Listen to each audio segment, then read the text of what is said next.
I came home for Christmas expecting the usual family hostility, but found an empty, freezing house instead. The only person left behind was my grandfather sitting silently in his rocking chair. A note on the kitchen island explained my family had flown to Europe to celebrate my brother. They told me to change my grandfather's diapers and stay out of the way. I stood there clutching my bags as the sting of betrayal burned my throat. Then the creaking of the rocking chair stopped. My grandfather stood up perfectly straight, with razor-sharp eyes, and asked if we should begin. I nodded. A week later, my family returned, screaming. Before I continue this story, let me know where you are watching from in the comments below. Hit like and subscribe if you have ever had to stand up to a family who completely underestimated your worth. My name is Bethany, and I am 33 years old. I spend my days tracking missing millions and unraveling complex financial webs as a corporate fraud investigator based in Denver. It is a high-stakes career that requires sharp instincts and relentless attention to detail. I have built a solid reputation in my field, but to my family back in upstate New York, I just do boring computer stuff.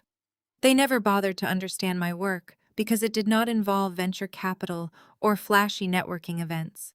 The drive from the airport to my parents' sprawling estate had been treacherous. A heavy winter storm had blanketed the region in thick snow, turning the familiar winding roads into icy hazards. I gripped the steering wheel of my rental car, my knuckles white with tension, already bracing myself for the emotional exhaustion that came with every holiday visit. Our family gatherings were never about warmth or connection. They were elaborate performances designed to showcase wealth and reinforce the established hierarchy. A hierarchy where my older brother Preston sat firmly at the top, and I existed merely to fill the background.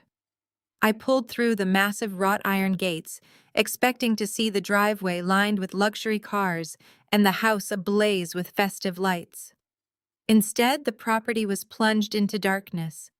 The imposing stone facade of the three-story mansion looked like a hollow shell against the gray winter sky. There were no fresh tire tracks in the snow, no holiday wreaths on the double oak front doors. A profound sense of unease settled in my stomach as I dragged my suitcase up the icy steps.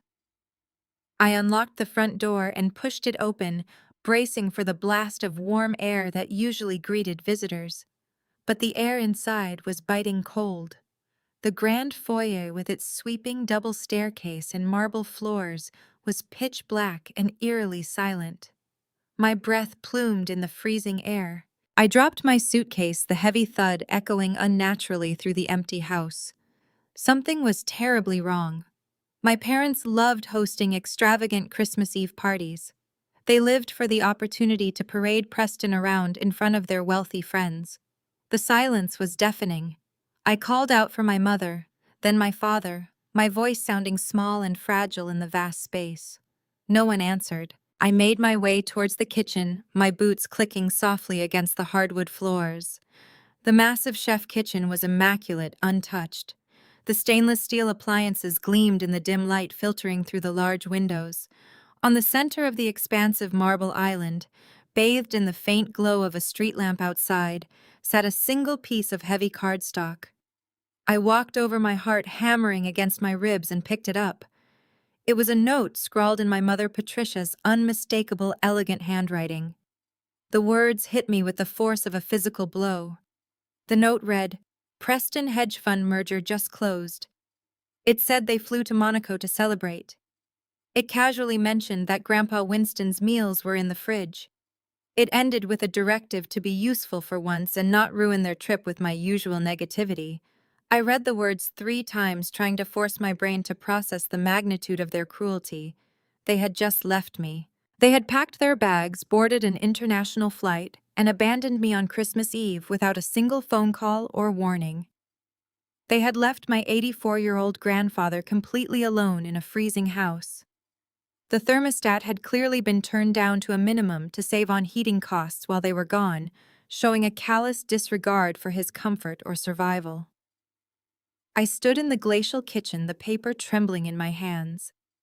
The absolute disregard for my time, my travel, and my feelings was staggering, but unfortunately, it was not entirely out of character. This was simply the ultimate manifestation of how they had always treated me. I had taken time off work, booked an expensive last-minute flight, and braced myself for their usual criticism, all because they demanded family unity for the holidays. And they had not even possessed the basic decency to send a text message before I boarded my flight. My hands were shaking from a toxic mixture of adrenaline and deep-seated hurt as I pulled out my phone. I opened our family group chat, my fingers flying across the cold screen. I demanded an explanation. I asked how they could possibly leave the country without telling me how they could leave an elderly man alone in a freezing house and how they expected me to just accept this upon arrival. I watched the read receipts pop up almost immediately.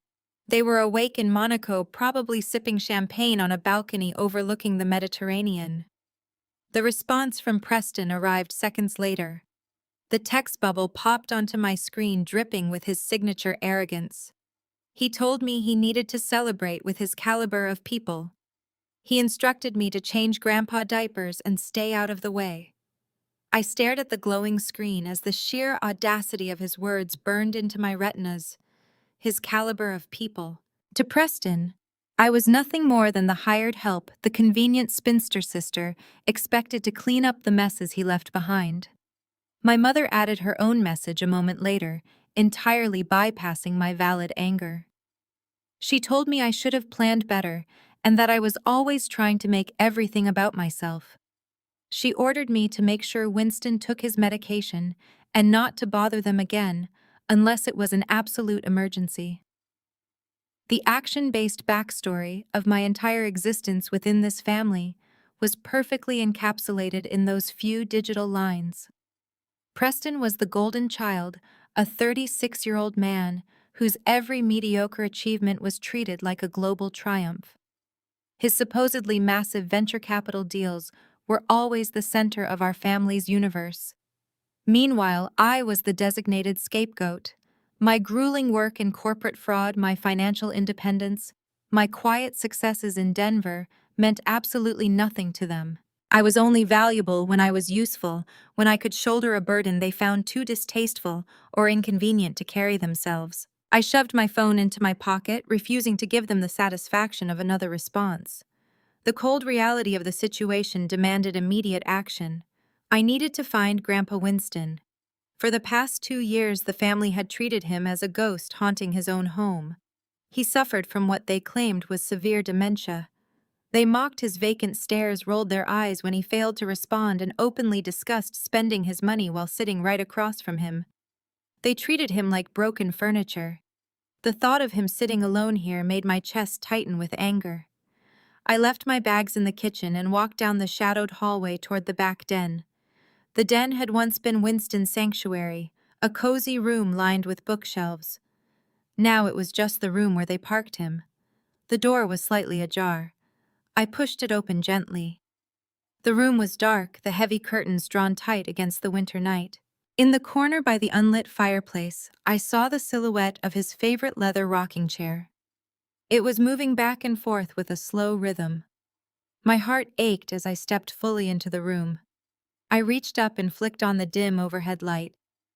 Winston sat wrapped in a thin wool blanket. He was staring blankly at the wall, his pale eyes completely unfocused. He looked incredibly frail, a hollowed-out version of the commanding man who had built the family wealth decades ago.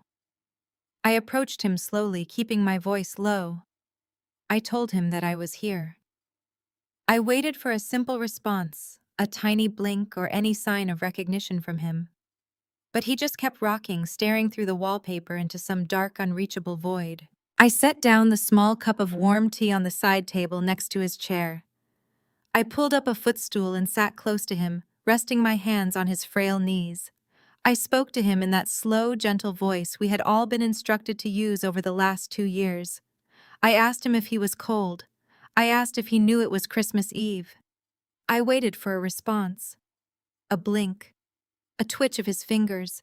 Anything at all. but he just kept rocking.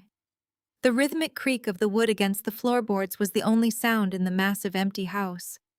My family had left this helpless man sitting in the dark while they jetted off to Europe. The sheer callousness of it made my blood boil. I mentally prepared myself for a week of changing adult diapers and feeding him pureed meals. I reached for the teacup intending to help him hold it. Suddenly, the creaking of the rocking chair stopped. The abrupt silence was jarring. I looked up. Grandpa Winston was no longer staring blankly at the wall. He blinked twice. The stooped, fragile slump of his shoulders vanished as he sat up perfectly straight.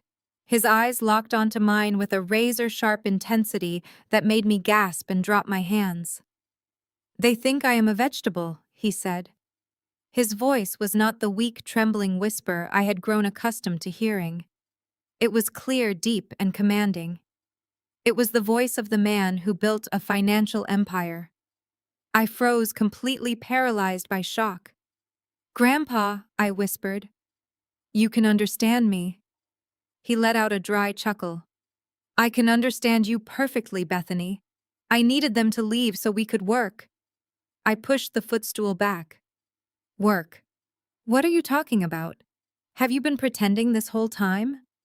He nodded slowly. "For 2 years, I have sat in this chair and let them talk over me. I needed to observe how my son and my grandson acted when they thought I was completely oblivious to the world. I needed to see who Richard and Preston really were when they believed there were no consequences. My grandfather had been fully aware of every single insult and greedy conversation held right in front of his face. I asked him why he would put himself through such a humiliating ordeal. He reached into the pocket of his thick wool cardigan and pulled out a heavy, ornate brass key. "Because I knew they were stealing from me," he said plainly, "but I could not prove the extent of the rot until I became invisible to them. They got sloppy, they got arrogant, and now we are going to tear their entire house of cards down." He pressed the key into my palm. My fingers closed around it automatically. My heart was hammering loudly. I spend my life exposing liars and thieves. Yet I had missed the deception happening within my own family. Winston pointed toward the doors at the end of the hall. "Go to your father's study," he commanded. "Open the floor safe beneath his desk." I stood up slowly. My father's study had always been off limits. Neither my mother nor I were allowed to enter without explicit permission. The idea of breaking into it felt like crossing an invisible line of no return, but the fierce determination in my grandfather's eyes gave me the push I needed. I walked down the long corridor, feeling the temperature drop. The double doors of the study were locked. Next to the brass handle was a modern digital keypad. An alarm system my father bragged was military-grade security. I looked at the keypad and almost laughed. It was a standard commercial model. In my line of work, I routinely bypassed bank-level encryption and dealt with advanced cybersecurity threats. This was a joke. I pulled my phone from my pocket and opened a diagnostic app I used for physical security audits. I connected a small adapter cable from my phone to the hidden diagnostic port at the bottom of the keypad. Within 30 seconds, the default override code appeared on my screen. I typed the numbers in. The light turned green and the doors unlocked. I pushed them open and stepped into the room. I moved to the desk in the center of the room. I pushed the chair aside and knelt on the rug. I ran my hands over the floorboards until I felt an indentation. I pried up the wood paneling, revealing a steel floor safe embedded in the concrete. There was a biometric scanner on the front, but also a manual override keyhole hidden beneath a flap. I inserted the heavy brass key my grandfather had given me. It turned with a mechanical clunk. The thick steel door popped open. I reached inside, expecting to find a revised will or property deeds. Instead, I pulled out a heavy stack of manila folders. I opened the first folder. The documents inside made the blood drain from my face. They were final foreclosure warnings from the bank on the very estate we were sitting in. I flipped to the next page.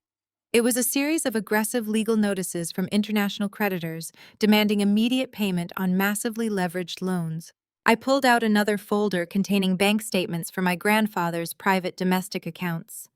I scanned the columns of numbers, my trained eyes instantly recognizing the catastrophic pattern. The accounts were completely empty. Millions of dollars had been methodically siphoned out over the past 18 months through a complex web of shell companies and wire transfers. The paper trail was messy, reckless, and desperate. My father and my older brother had systematically looted my grandfather's life savings. They had mortgaged the family estate to the absolute limit to cover massive losses in unregulated overseas markets. I felt a deep, sickening wave of nausea wash over me. The lavish Christmas trips, the luxury cars, my brother's arrogant boasts about his success were all a lie. It was a massive, fraudulent facade built entirely on stolen money. I dug deeper into the safe, pulling out the final envelope. It contained printouts of secure communications with an offshore bank in the Cayman Islands. It detailed the final remaining asset my grandfather possessed, an untouched high-yield offshore trust containing over $40 million. According to the documents, my father had initiated a total liquidation of this account. He was trying to drain the last $40 million to pay off angry European creditors before they came to collect. But there was a catch. I traced my finger down to the bottom of the authorization page. The bank required a dual verification process for a transfer of this magnitude.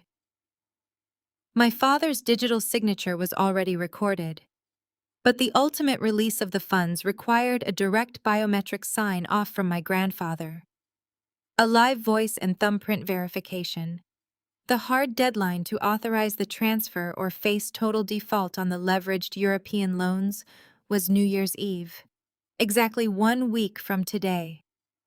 I stared at the paper as the terrifying reality locked into place. They had not gone to Monaco to celebrate a deal. They had gone to stall their creditors. And they had left me here to keep my grandfather alive, just long enough for them to return and force him to sign away the remaining dollars he had to his name. The conclusion was unavoidable. Monaco was not a celebration, it was a desperate attempt to delay the people Preston owed.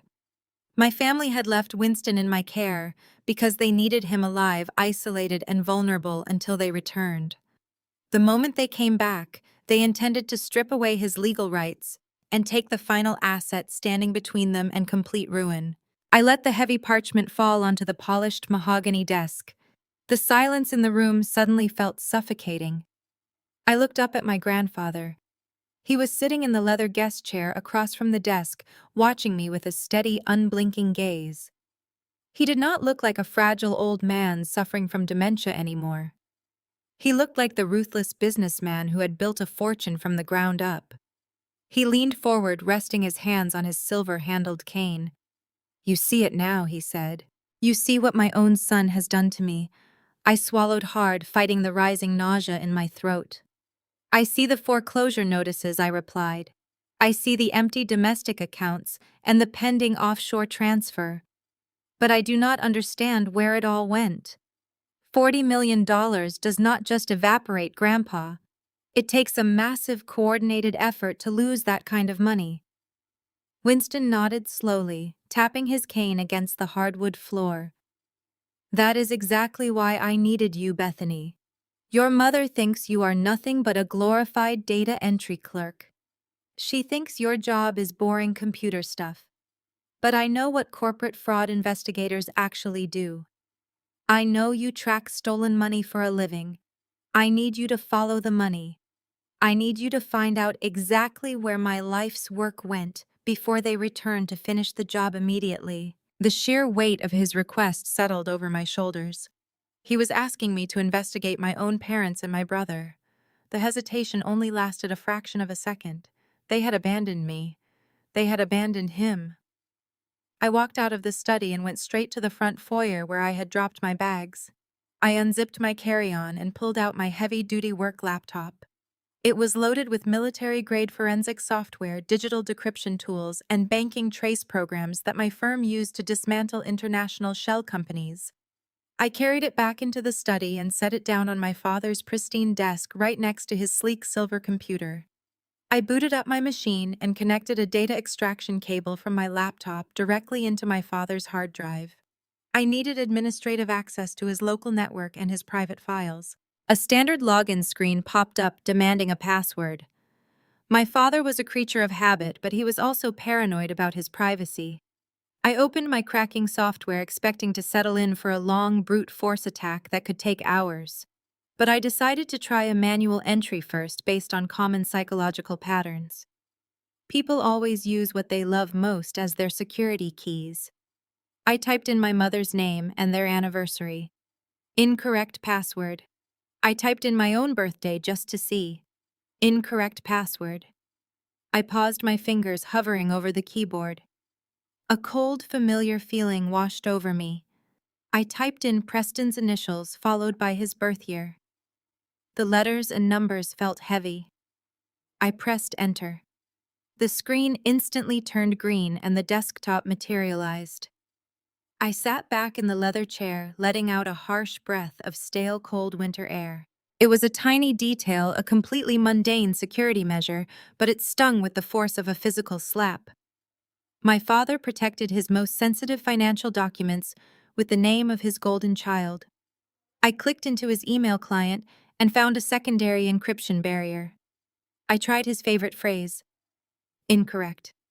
I tried his anniversary again. Incorrect. I typed Preston Winner. The lock clicked open instantly. Every single layer of security I breached over the next 20 minutes was a variation of my brother's name, his college graduation date, or his childhood sports jersey number.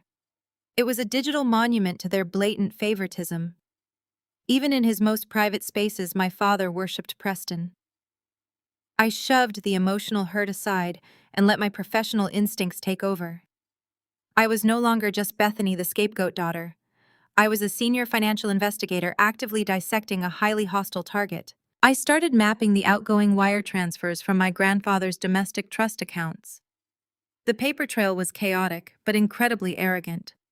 My father had not even tried to use sophisticated laundering techniques. He simply assumed no one would ever look. I watched the flow of money leave the family accounts and funnel directly into a limited liability company registered in Delaware. The company was named Monaco Mergers Group. I opened a new search window and ran the corporate registration number through a federal database I accessed daily. The company had 0 employees, 0 physical assets, and absolutely no operational history. It had been registered exactly 14 months ago. The Monaco merger my mother had bragged about, the massive deal that Preston had supposedly just closed, was a complete fabrication.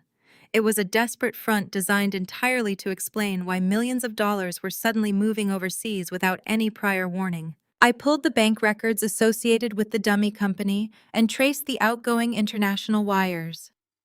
The money was not going to investment firms or legitimate venture capital funds.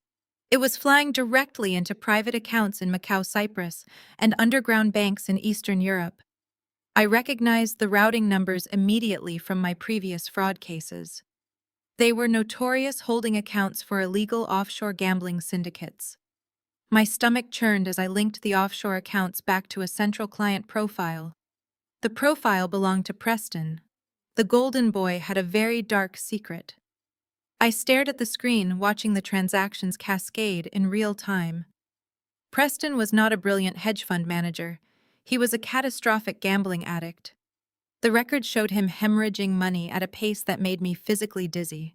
He was dropping hundreds of thousands of dollars on single high-stakes hands of playing cards. He was backing illegal sports syndicates and taking massive leveraged bets in underground casinos. When he ran out of his own money, he had turned to my father. I opened a folder containing my father's archived text messages and emails. The correspondence between Richard and Preston read exactly like a hostage negotiation. Preston would send frantic messages claiming that dangerous men were coming after him, that he would be arrested or worse if his massive debts were not settled within 24 hours. My father would respond with desperate reassurances, promising to fix it. He and my mother had been actively covering for Preston for over a year. They had watched their beloved son commit massive wire fraud, and instead of cutting him off or forcing him to face the legal consequences, they had chosen to protect him by sacrificing my helpless elderly grandfather and his entire personal life savings. They began systematically siphoning assets from Winston's trust to keep Preston out of an international prison. I read an email chain between my mother and father discussing which of Winston's stock portfolios to liquidate next. My mother had written that Winston would not notice anyway, since his mind was completely gone, and that saving Preston's future was the only thing that truly mattered. They rationalized their theft by convincing themselves that my grandfather was already a ghost. They were tearing down a lifetime of hard work to feed a bottomless pit of illegal debt. I dug further into the property records, discovering the ultimate and absolutely most devastating betrayal. When Winston's liquid assets finally ran dry, they had immediately turned to the family estate. The sprawling New York mansion, the property my grandfather had built brick by brick, was leveraged to the absolute brink of total structural and financial collapse. My father had taken out 3 consecutive high-interest mortgages using fraudulent power of attorney documents. The foreclosure warnings in the safe were not empty threats. The bank was initiating seizure protocols on the 2nd of January. The entire family legacy was effectively gone. I sat in the glow of the computer monitor, feeling a cold sweat break out across my forehead. The math was brutal and undeniably clear. The dangerous European gambling syndicates were demanding a final balloon payment of $12 million to clear Preston's current markers.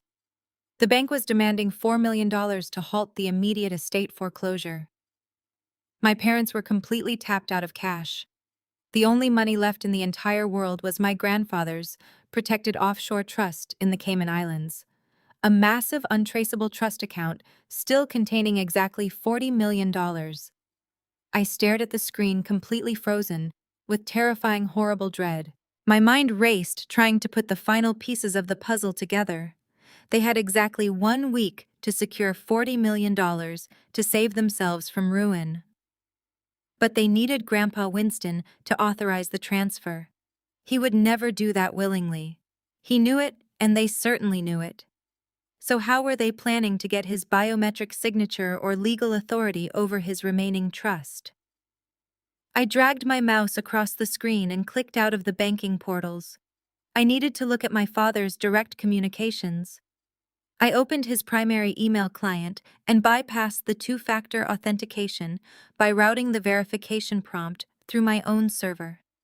I filtered the search results, looking for attachments and legal correspondence from the past 30 days. A hidden subfolder caught my eye.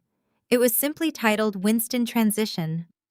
I clicked it open and found a lengthy chain of emails between my father and a man named Dr. Eris Thorne. A quick background search on my secondary monitor revealed that Thorne was the chief medical director of a highly exclusive, notoriously secretive private psychiatric facility located just across the state line in Connecticut. The facility was known for handling wealthy families, discrete problems with ironclad non-disclosure agreements. I opened the earliest email in the chain, dated 3 weeks ago. My father's message read that his father's dementia had rapidly progressed into violent paranoia and that the family could no longer manage his care at home. He claimed Winston was becoming a danger to himself and the estate. I felt my jaw tighten. It was a complete fabrication. Winston had been sitting quietly in his chair, playing the part they assigned him, never once raising his voice or lifting a hand. My father was carefully laying the groundwork for a narrative of severe mental decline. Dr. Thorne's response was clinical and accommodating. He outlined a comprehensive long-term confinement plan detailing their secure memory care ward, which featured locked doors, restricted visitation, and heavy sedation protocols designed for uncooperative patients. The monthly cost was astronomical, but my father had eagerly agreed to the terms. I kept reading, moving down the chain of replies. The emails shifted from medical discussions to legal logistics. My father asked what documentation would be required to execute an involuntary emergency committal upon his return from Europe. The doctor replied with a list of required signatures and a terrifyingly simple process. Because my father already held medical power of attorney, he only needed a physician to sign off on a state of severe cognitive break. Dr. Thorne promised to provide that signature the moment Winston was brought through their doors. But the final email, sent just 12 hours before my parents boarded their flight to Monaco, was the one that made my blood run cold. It contained a PDF attachment of fully drafted legal committal papers. I downloaded the document and opened it. The legalese was dense, but the intent was crystal clear. Upon their return, my parents planned to ambush the house with a private medical transport team. They would physically remove Winston under the guise of a psychiatric emergency. The papers declared him entirely incompetent, stripping him of all his basic human rights and handing total absolute control of his physical person to the state, and by extension, my father. But that was not the worst part. I scrolled down to the section regarding guardianship and financial liability. My eyes scanned the paragraphs and my own name jumped off the screen. My father had written me into the documents as the designated primary caretaker for Winston's daily welfare. The sheer malicious genius of their plan suddenly locked into perfect, terrifying focus. This was the real reason they had left me behind on Christmas. It had nothing to do with needing someone to change diapers for a few days while they celebrated a fake corporate merger. I was the patsy. They needed me physically present in the house, caring for Winston, so they could establish a documented history of my involvement. When they returned with the medical transport team, they were going to legally bind me to him. They planned to dump the entire burden of his physical care and the crushing daily responsibility of managing his supposed decline squarely onto my shoulders. Meanwhile, my father, having successfully declared Winston legally brain-dead, would use the emergency committal status to bypass the biometric security on the Cayman Islands Trust. A judge would grant him immediate emergency control over the offshore assets to cover Winston's medical care and the estate's looming foreclosure. Richard would drain the $40 million, pay off Preston's illegal gambling debts, save the mansion, and leave me legally tethered to a heavily sedated old man in a locked psychiatric ward. I would be completely responsible for him and completely isolated from the family money. I pushed my chair back from the desk, the leather squeaking loudly in the quiet study. My breathing was shallow and fast. I had spent my entire life feeling ignored by my family, feeling like I was just an afterthought. I had always assumed their neglect was born of simple selfishness. I never imagined it was this calculated. They did not just ignore me. They viewed me as a disposable asset, something to be used and sacrificed to protect the golden child. My mother had happily packed her bags for a European vacation, knowing full well she was coming back to throw her own father in a cage and ruin her daughter's life forever. I printed the entire email chain and the attached committal documents. The heavy laser printer hummed to life, spitting out page after page of undeniable proof. I gathered the warm sheets of paper and carried them out of the study, walking back down the long, dark hallway to the den. Winston was still sitting in the leather chair by the unlit fireplace. He watched me enter, his pale eyes tracking my every movement. The facade of the confused old man was completely gone. He looked alert, sharp, and deeply concerned by the expression on my face. I walked over and handed him the stack of printed emails. I did not say a word. I just watched as he adjusted his reading glasses and began to read his own son's correspondence. The silence in the room stretched on for several minutes. I listened to the steady tick of the grandfather clock in the corner and the rustle of the paper as Winston turned each page. I watched the lines on his weathered face deepen. His hands, usually so steady, began to tremble slightly as he reached the final document detailing the locked ward and the heavy sedation protocols. He read the part where they planned to make me the unwitting guardian of his empty shell. When he finally finished, he let the papers drop onto his lap. He took off his glasses and rubbed the bridge of his nose. For a long time, he stared at the dying embers in the fireplace. I saw a profound, heavy sorrow wash over him. It was the crushing realization that the son he had raised, the boy he had provided for and protected, had grown into a monster willing to destroy him for money. "I am so sorry, Grandpa," I whispered, my voice thick with emotion. I stepped closer and placed my hand on his shoulder. I did not know they were capable of this. I knew they were greedy, but this is evil. Winston placed his hand over mine. His grip was remarkably strong.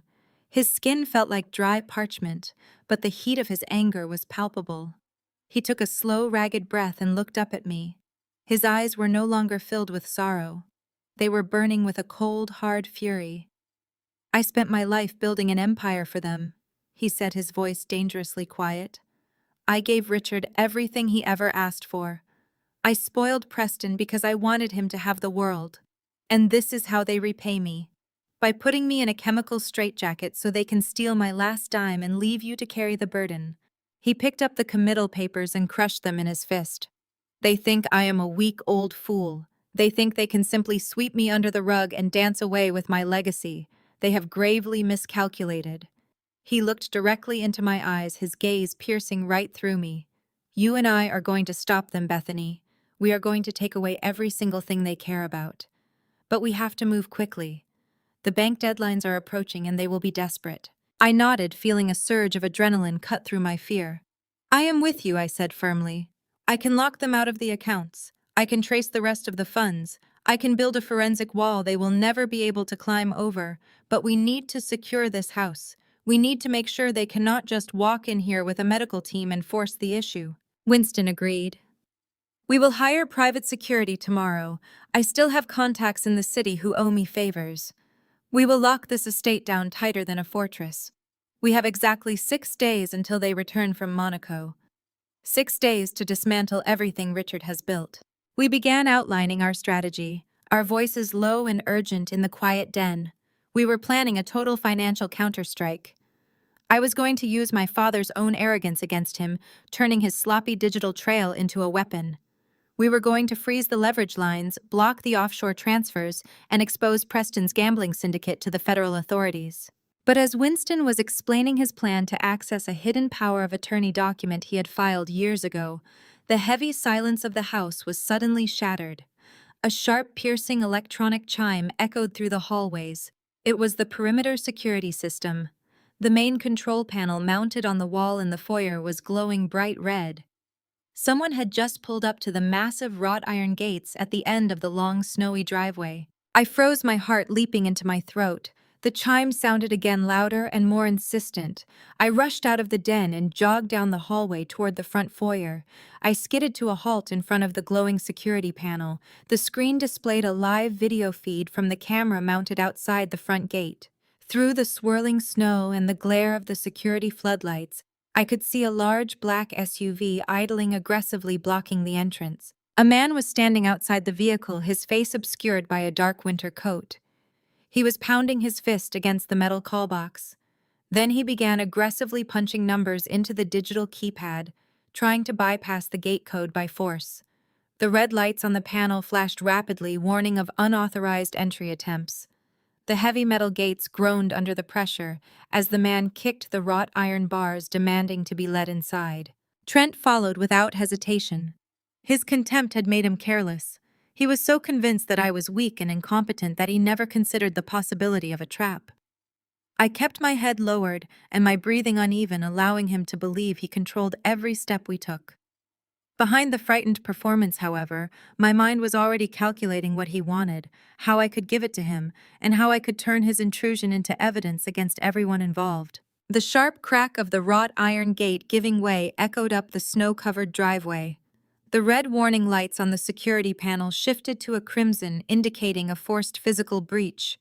On the small monitor, I watched the heavy gate swing inward, bouncing against the stone pillars. The man jumped back into the black SUV. The vehicle's headlights flared, cutting through the snowstorm as the driver slammed on the gas. The heavy tires spun for a fraction of a second before finding purchase on the icy asphalt. The vehicle tore up the approach, heading directly for the front doors of the estate. I turned back toward the den where my grandfather was waiting. I yelled for Winston to stay in his chair and keep the door locked. I did not wait for his response. I raced back down the hallway, my boots slipping slightly on the floor of the grand foyer. I reached the doors just as the SUV skidded to a halt outside. The glare of the headlights flooded through the frosted glass panels, illuminating the foyer. The heavy engine of the vehicle rumbled loudly, competing with the howling wind of the blizzard. A car door slammed shut with a metallic thud. Heavy footsteps pounded up the stone steps to the front porch. The visitor did not bother looking for a doorbell. A heavy fist began pounding relentlessly against the thick wood of the front door. The impacts were rhythmic and aggressive, shaking the door inside its frame. I stood in the center of the foyer, my mind racing through my options. If I ignored the knocking, whoever was out there would likely break a window next. If they had just rammed through a reinforced security gate, they were not going to be deterred by a wooden door. I took a deep breath, forcing my heart rate to slow down. I needed to see who this was. I needed to know exactly what kind of threat was standing on my doorstep. I walked forward and unlocked the deadbolt, pulling the heavy door open just a few inches. The frigid winter wind blasted through the narrow opening, carrying a swirl of snow directly into my face. Before I could say a single word, a thick gloved hand clamped over the edge of the door and shoved it violently inward. The force of the push threw me backward. I stumbled against the marble wall, barely keeping my balance. A man stepped over the threshold, bringing the freezing storm inside with him. He kicked the door shut behind him, cutting off the roar of the blizzard. The sudden silence in the foyer was heavy and oppressive. I stared at the intruder. He was tall and broad-shouldered, wearing a dark, tailored overcoat dusted with fresh snow. His face was sharp and angular, with cold, dark eyes that swept over me with immediate dismissal. He did not look like a random burglar. He looked expensive and dangerous. He pulled off his leather gloves, slapping them against his palm as he stepped further into the warmth of the house. He looked around the grand foyer, taking in the sweeping staircase and the crystal chandelier, before returning his cold gaze to me. "You must be Bethany," he said. His voice was smooth, but laced with an undeniable undercurrent of hostility. He did not phrase it as a question. He already knew exactly who I was. I stood up straight, pushing myself away from the wall. "Who are you?" I demanded, trying to keep my voice steady. "How did you get past the gate?" He let out a short, humorless laugh. "The gate was broken. I just gave it a little push." He took another step forward, closing the distance between us. "My name is Trent. I am a business partner of your brother Preston. We have been doing a lot of work together in Europe recently." The name clicked into place immediately.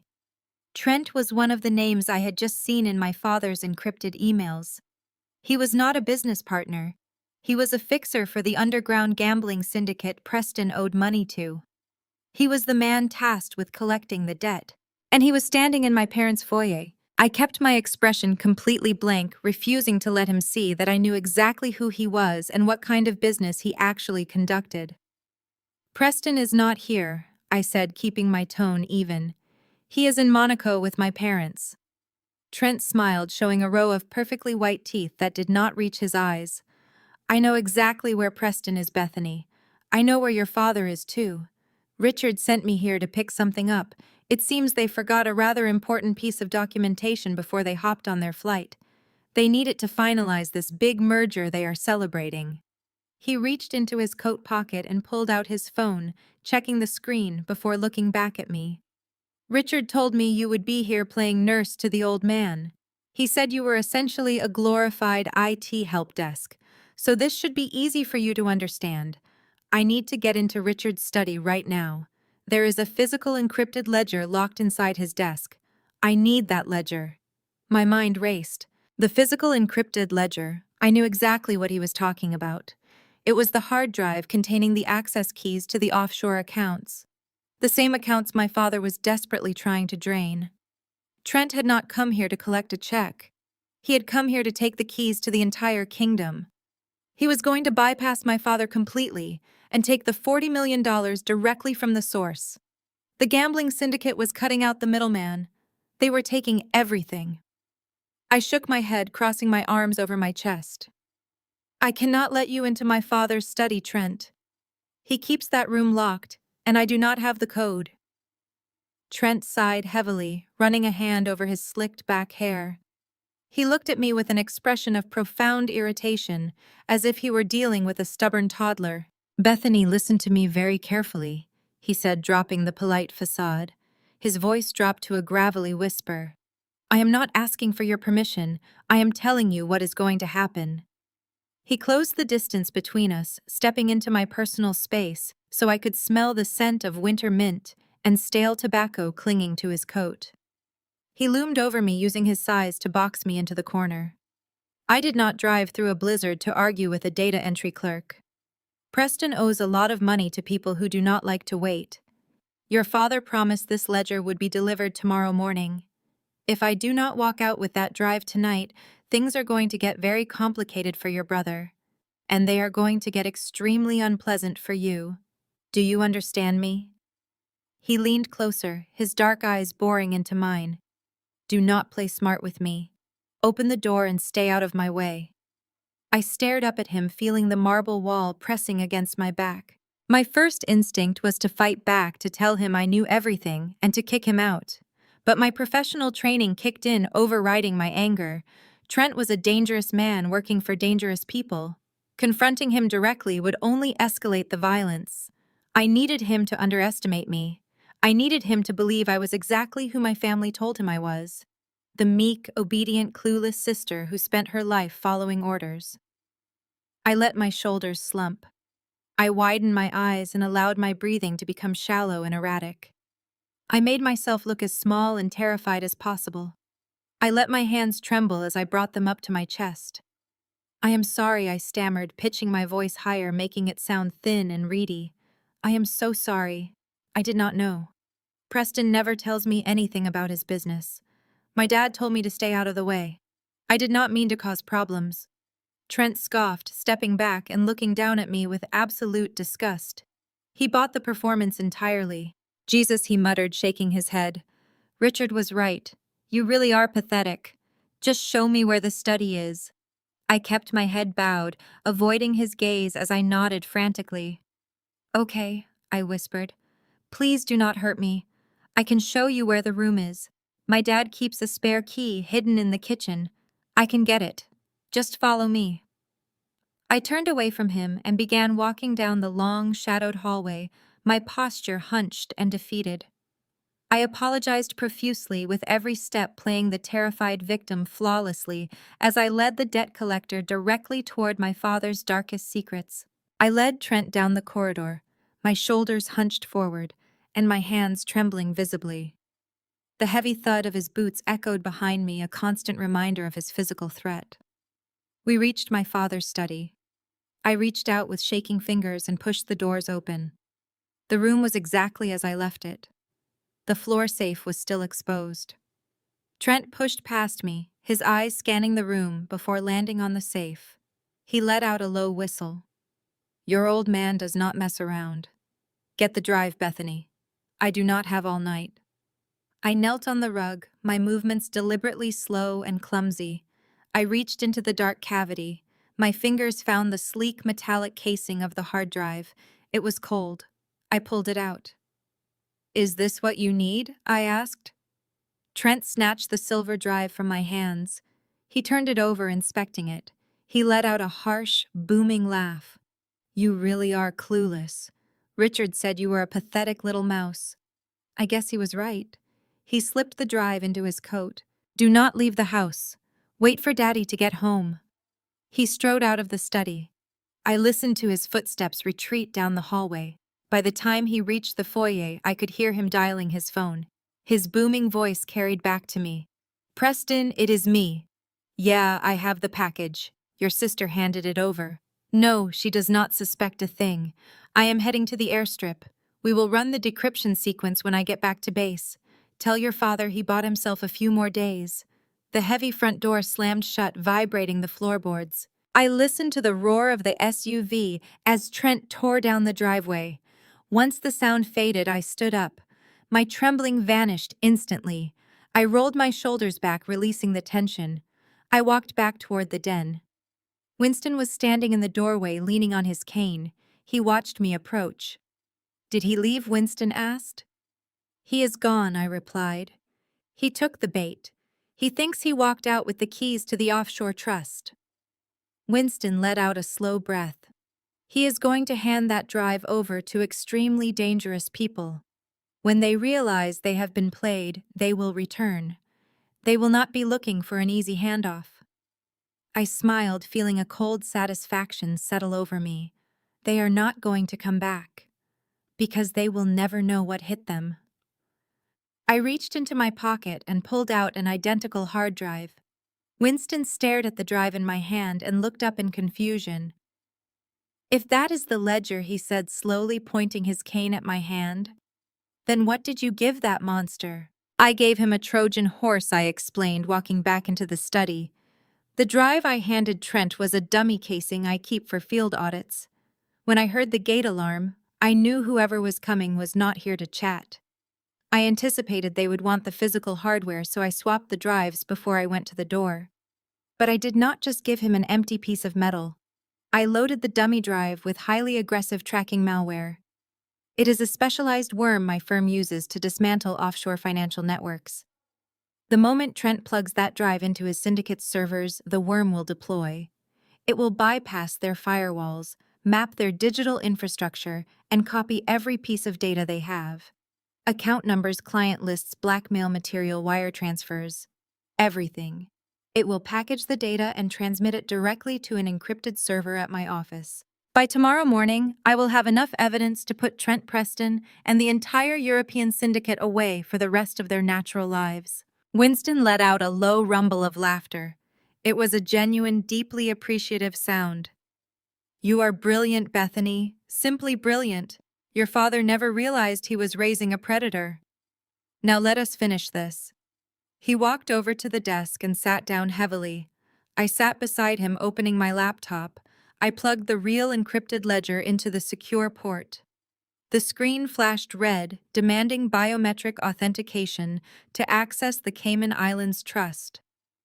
This was the barrier my father had planned to bypass with the committal papers. He needed Winston out of the picture to seize control of the $40 million. I looked at my grandfather. "This is it," I said softly. "Once we initiate this transfer, there is no turning back. We are locking Richard and Preston out forever. They will be completely exposed to their creditors." Winston did not hesitate. He placed his thumb onto the digital scanner. The machine beeped. A voice prompt requested verbal authorization. Winston sat up perfectly straight. His voice rang out clear and commanding. "This is Winston. I authorize the immediate transfer of all remaining assets in the offshore trust." The red screen turned a vibrant green. The access panels unlocked. I watched the balance appear. $40,200,000, the last remaining fraction of the empire he had built. I opened a secure portal to an untouchable escrow account I established. It was a ghost account, completely isolated from public records and entirely immune to any power of attorney claims. I initiated the transfer protocols. The loading bar appeared, inching forward slowly. 10%. 20%. The silence in the room was absolute. We watched the screen, hypnotized by the blue bar. 50%. 80%. The computer let out a pleasant chime. The screen flashed a confirmation message. "Transfer complete." The Cayman Islands account balance dropped to 0. The money was gone, securely locked away, where my father and brother could never touch it. "We did it," I whispered, staring at the 0. "We actually did it." Winston leaned back, closing his eyes. A profound look of peace washed over his weathered features. "The empire is safe," he said quietly, "and the traitors are locked out." We sat there for a long moment, absorbing the magnitude of what we accomplished. The storm raged outside, but inside the room felt perfectly still and safe. Suddenly, the sharp trill of a cell phone shattered the quiet atmosphere. I jumped, startled by the sudden noise. I looked down at my phone resting on the desk. The screen was glowing brightly, illuminating the name calling me. It was an international number. The caller ID displayed my mother's name. I looked at Winston. He opened his eyes and nodded slowly, a grim smile playing at the corners of his mouth. "Answer it," he commanded softly. "Let us see how the European vacation is going." I picked up the phone and pressed the green button, lifting the device to my ear. I did not even have a chance to say hello. My mother's voice blasted through the speaker so loudly I had to pull the phone away from my head. "Bethany." Her voice was shrill and bordering on completely hysterical. "Bethany, are you there? Pick up the phone right now." I brought the phone back to my ear, keeping my voice perfectly calm and flat. I am here, Mom. What is wrong? Are you having fun in Monaco? Her breathing was ragged and fast. She sounded like she was standing in the middle of a wind tunnel. I could hear the chaotic sounds of a busy hotel lobby in the background, people talking, luggage carts rolling. Nothing is fine, Bethany, she screamed, her voice cracking with sheer, unadulterated panic. Everything is ruined. We are at the hotel. We tried to check into the penthouse suite and they declined the card. So Richard gave them the other corporate card. They declined that one too. They declined every single black card we have in our wallets. The hotel manager literally cut the cards in half right in front of us. He said the bank flagged them for massive international fraud. Richard is screaming at the concierge. Preston is throwing up in the lobby bathroom. We have absolutely no money, Bethany. We cannot even buy a bottle of water. I need you to go into your father's study immediately. I need you to find the emergency cash reserves in the safe and wire us funds right now. I stood up from the footstool and looked at my grandfather. He was watching me, his eyes shining with cold triumph. I looked down at the empty steel floor safe and then back to the computer screen displaying the zero balance. The cold reality of their situation was finally setting in exactly the way it was intended. I took a deep breath, feeling a lifetime of mistreatment and neglect finally washing away. I am sorry, Mom, I said, my voice smooth and perfectly steady. I cannot do that. The safe is completely empty. What do you mean it is empty? My mother shrieked, her voice pitching into a hysterical frequency that made the phone speaker crackle loudly. Bethany, stop playing games right now. Your father put the emergency cash reserves in that safe before we left. I know it is there. You just do not know how to look properly. Go back and check again. I held the phone slightly away from my ear, looking across the desk at my grandfather. He gave a slow, deliberate nod, his silver-handled cane resting lightly against his knee. I am looking right at the very interior of the safe, Mom, I replied, my tone completely devoid of the panic she desperately wanted me to mirror. There is no money.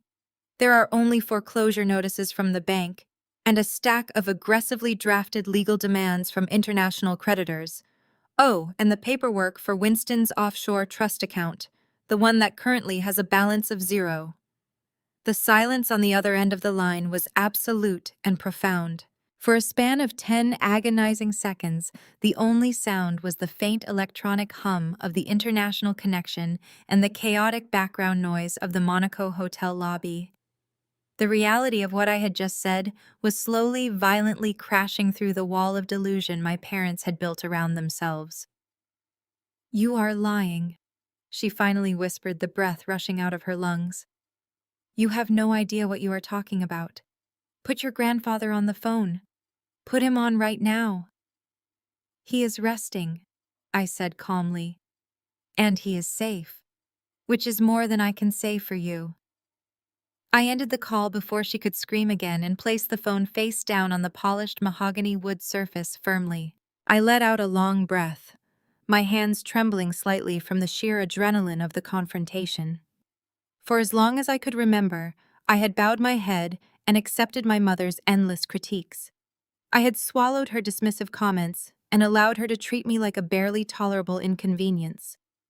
Hanging up on her felt like severing a heavy iron chain that had been wrapped around my chest since childhood. Winston leaned forward in his leather chair, his pale eyes gleaming with a mixture of pride and sorrow. She never thought you had the spine to defy her, he said quietly. None of them did.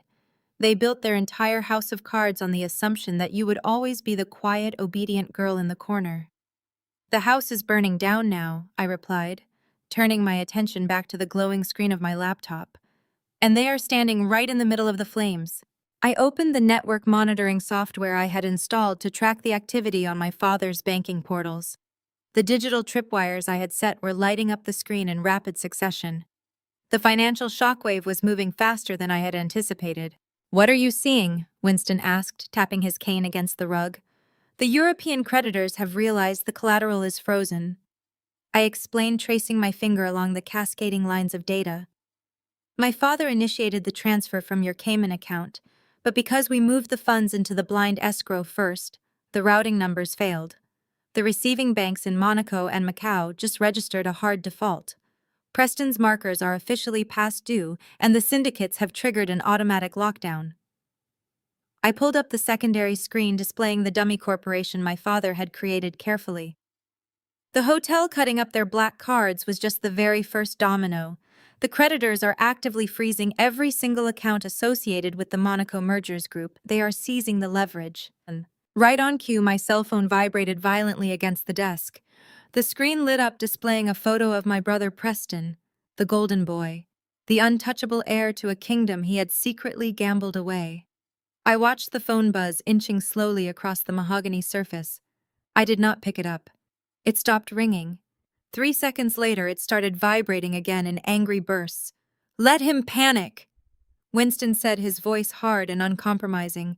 "Let him feel a fraction of the fear he planned to inflict on us." The phone stopped ringing and a rapid-fire sequence of text messages began to flood the screen. The notification chimes echoed sharply in the quiet study. I picked up the device and opened the message thread. The transition in his tone was immediate and revealing. The first message was a demand dripping with his usual entitled arrogance. "Bethany, what the hell are you doing? Dad said you locked him out of the network completely. Fix it right now." A minute later, a second message arrived, the arrogant edge slipping into something sharper. "This is not a joke, Bethany. The portal is showing a zero balance. You need to reset the administrative passwords on Dad's computer and authorize the pending transfer. Do it now before I call the police." I read the messages out loud to Winston. He let out a dry, humorless chuckle. He is threatening to call the police while standing in the middle of a massive international wire fraud conspiracy. The boy has always lacked a fundamental understanding of reality. "He thinks I am just clicking the wrong buttons," I said, staring at the screen. "He still thinks I am the incompetent sister who does not understand how a router works." The phone went silent for 5 long minutes. I imagined Preston standing in the lavish marble lobby of his Monaco hotel, staring at his useless credit cards, looking over his shoulder as the reality of his gambling debts finally cornered him. He was a coward who had always used our parents as a shield. Now that shield was completely gone.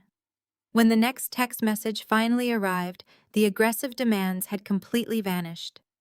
In their place was the slick, manipulative charm he had weaponized his entire life.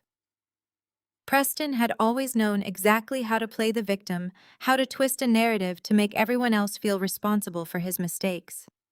"Bethany, the bank made a mistake.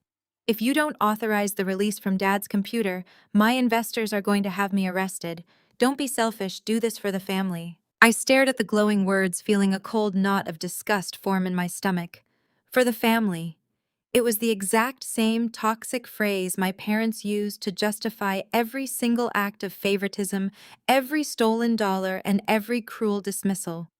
They demanded unwavering loyalty to a family structure designed explicitly to protect the golden child while sacrificing the scapegoat. I looked up at Winston. He was watching me, his jaw set, his hands resting heavily on his cane. He knew exactly what kind of emotional manipulation my brother was attempting. "He wants me to save him," I said, my voice barely a whisper. "He wants me to push the button and hand over your life savings so he does not have to face the consequences of his own actions." "And what are you going to tell him?" Winston asked. I did not hesitate. I placed my fingers on the glass keyboard of my phone and typed a calm, clinical response. I did not use capital letters. I did not use punctuation. I stripped the message of any emotion or familial connection. "I'm just the IT help desk. I don't have authorization." I hit send and set the phone back down on the desk. Winston smiled, a genuine expression of profound respect. "That is my girl," he said softly. The study fell completely silent again. Outside, the wind howled around the stone corners of the mansion, driving the heavy snow against the window panes. Inside, the air felt charged thick with the anticipation of a falling axe. We had stripped them of their resources, their leverage, and their false sense of security. We had backed a desperate family into a corner. And desperate people always make mistakes. My phone screen suddenly flared to life, illuminating the dark, polished wood of the desk. Another text message had arrived, but as I read the words scrolling across the banner notification, the blood in my veins turned to absolute ice. The message was from Preston, but it was clearly not intended for me.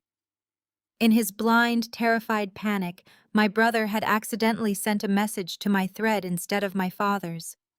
I picked up the phone and read the words, my breath catching in my throat. The creditors gave us 48 hours. We have to fly back tonight and force the old man to sign the committal papers by force if we have to. I stared at the terrifying text, reading it again and again, completely horrified. My hands shook holding it. I looked up slowly. Winston stared back. The war had officially begun. It was too late. Now. I placed the phone flat on the desk so Winston could read the words for himself. He leaned forward, gripping his cane. A muscle feathered in his jaw as he absorbed the sheer violence of my brother's threat. They were actively planning to cross an ocean to assault an elderly man and force his signature. The remaining traces of fear evaporated. The meek daughter persona I had worn for Trent washed away completely, leaving nothing behind but the calculating mindset that made me a senior partner at my firm. I reached into my pocket and pulled out my encrypted personal cell phone, a device my family did not know existed. I dialed a direct line to Denver. The phone rang twice before a sharp voice answered. It was Marcus, the head of our crisis management division. I did not bother with greetings. Marcus, I need the primary strike team in Connecticut immediately. Charter the firm jet. I want our top corporate litigators, asset protection specialists, and a full physical security detail at my grandfather's estate before sunrise. Marcus did not ask for an explanation. He simply asked for the address and told me they would be airborne in 20 minutes. I hung up and looked at my grandfather. He was watching me with profound relief. We are not going to wait for them to break down the door, I told him. We are going to build a fortress right here in the living room. The next few hours moved with stretched tension. The blizzard outside continued to batter the estate, throwing sheets of snow against the glass. Winston and I sat in the den drinking black coffee and going over the remaining documentation. We needed to ensure every single asset, every property deed, and every offshore account was accounted for before my team touched down. My father was a meticulous man, and leaving even a single loose thread could give him the leverage he needed to unravel our entire defense. By 4 a.m, the storm finally began to break. The howling wind died down to a low whistle, and the heavy snowfall slowed to a gentle drift. That was when I heard the rumble of engines approaching up the long driveway. I walked to the grand foyer, pulling the heavy wooden doors open to the freezing winter air. A fleet of 5 black SUVs was making its way through the fresh powder, pulling to a synchronized stop directly in front of the porch. The doors opened simultaneously, and over a dozen men and women stepped out into the cold. They carried heavy silver briefcases, mobile server towers, and portable printers. They moved with military precision, ignoring the bitter temperature. Marcus led the pack, his dark overcoat dusted with snow as he bounded up the stone steps. He offered a crisp, professional nod as he entered the grand foyer. The rest of the team flooded in behind him, shedding their winter gear and immediately getting to work. My family had always treated me like a glorified data entry clerk. To them, I was just a helpless, quiet mouse who barely understood how to reboot a router or fix a frozen screen. They had absolutely no idea that I commanded a room of the sharpest, most ruthless legal minds in the entire country. Within 20 minutes, my parents' formal, pristine living room was completely unrecognizable. The delicate antique coffee tables and plush silk armchairs were pushed aside without hesitation to make room for heavy folding workstations. High-powered laptops were wired together into secure encrypted networks, snaking thick black cables across the expensive Persian rugs. Portable whiteboards were erected right in front of the massive marble fireplace, already filling up with complex flowcharts, diagrams, and offshore banking structures. Two members of our physical security detail took up tactical positions at the front and rear entrances, while another began walking the perimeter of the expansive property to ensure we were completely isolated from any outside interference. I stood at the head of the massive mahogany dining table watching my team operate with a fierce sense of pride. Marcus walked over and handed me a thick file of preliminary documents. "We have secured the digital perimeter," he said, his voice low and deeply professional. "The ghost account you transferred the $40 million into is currently locked under a temporary hold. We need to move it into a permanent legal structure before your father tries to leverage a sympathetic judge in Monaco to freeze the original routing numbers."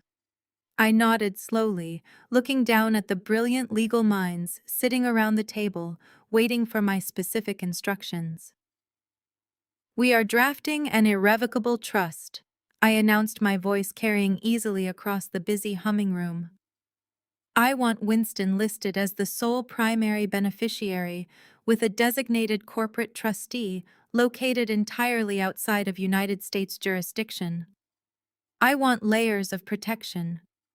We are going to build a legal wall so thick and so high that my father will not even be able to see the money, let alone touch it. I want every single dollar tied up in a web of international corporate law that would take Richard 100 years to litigate." The team sprang into action instantly. Keyboards clattered furiously as the litigators began drafting the incredibly complex legal framework. Every single loophole was aggressively identified and permanently sealed. Every potential avenue my father might try to use to claim power of attorney or assert medical guardianship was systematically dismantled and blocked. We included highly specific clauses detailing Winston's absolute mental competency, supported by the digital medical records I had securely procured earlier in the week from his private physician. We explicitly named Richard and Preston, outlining their predatory financial behavior, their gambling debts, and their threats of violence. The trust language legally barred them from ever contesting the document under any circumstances. It took 3 hours of relentless, meticulous work to piece the armor together. The room buzzed with the intense, focused energy of professionals who knew exactly how much was riding on their precision. As the sun finally began to rise, casting a pale gray morning light over the snow-covered estate, Marcus walked over and handed me the final printed document. It was 70 pages of absolute impenetrable legal armor bound in a thick leather folder. I carried the heavy stack of paper out of the war room and into the quiet den where Winston was waiting. He looked tired, the long night taking a toll on his posture, but his pale eyes burned with a fierce, determined light. I sat down on the sofa beside him and placed the heavy documents on the small glass table. "This is it," I told him, my voice gentle but perfectly clear. "The moment you sign this document, the $40 million ceases to be your personal liquid asset. It becomes the exclusive property of the trust. Richard cannot force you to sign the money away because you will no longer legally own it. You will be completely, permanently protected from their greed." Winston did not bother to read the 70 pages. He trusted me implicitly with his life and his legacy. He picked up his reading glasses, slipped them onto his face, and took the heavy gold fountain pen I offered him. He flipped directly to the final signature page. His hand was remarkably steady as he pressed the pen to the paper and signed his name without any hesitation. Marcus stepped forward and slid the document across the table. He checked the signature before handing it to the firm notary. The notary stamped the page, the thud echoing in the den. "That is step 1, Marcus said. The assets are transferred and the trust is active. But we know Richard is going to fight this the second he realizes he has been locked out. He will claim coercion. He will tell a judge his father was manipulated by a rogue granddaughter." I nodded, acknowledging the truth. Richard had spent 2 years carefully laying the groundwork for that exact narrative. He had bribed physicians to write questionable prescriptions and documented every minor memory lapse my grandfather experienced. The committal papers Trent threatened us with were built entirely on the premise that Winston was suffering from severe dementia. We need to shatter that narrative permanently, I told Marcus. We need a medical shield so dense no judge would ever entertain a petition for guardianship. Marcus smiled, a tight, professional expression. He tapped the earpiece resting in his ear. The doctor is pulling up to the security gate right now. 10 minutes later, a tall woman with sharp features and a brisk, purposeful stride walked into the den. Dr. Evelyn Vance was one of the most formidable forensic psychiatrists on the East Coast. My firm kept her on retainer for highly contested corporate succession cases. She did not deal in bedside manner. She dealt in bulletproof clinical assessments that withered under cross-examination. She carried a sleek silver briefcase and was followed closely by a videographer holding a high-definition camera setup. "Good morning, Winston," she said, placing her briefcase on the desk and removing a stack of assessment protocols. "I apologize for the early hour, but Bethany informed me we have a tight deadline." Winston smiled, leaning back against the sofa cushions. "I have been awake all night, Doctor. Please do whatever you need to do to prove I am still the smartest man in my family." Dr. Vance instructed the videographer to set up the camera on a tripod, ensuring both her and Winston were in the frame. The notary took a seat at the edge of the recording space, ready to swear in the evaluation. This evaluation will be recorded continuously without a single pause or edit. Dr. Vance explained, opening a file folder.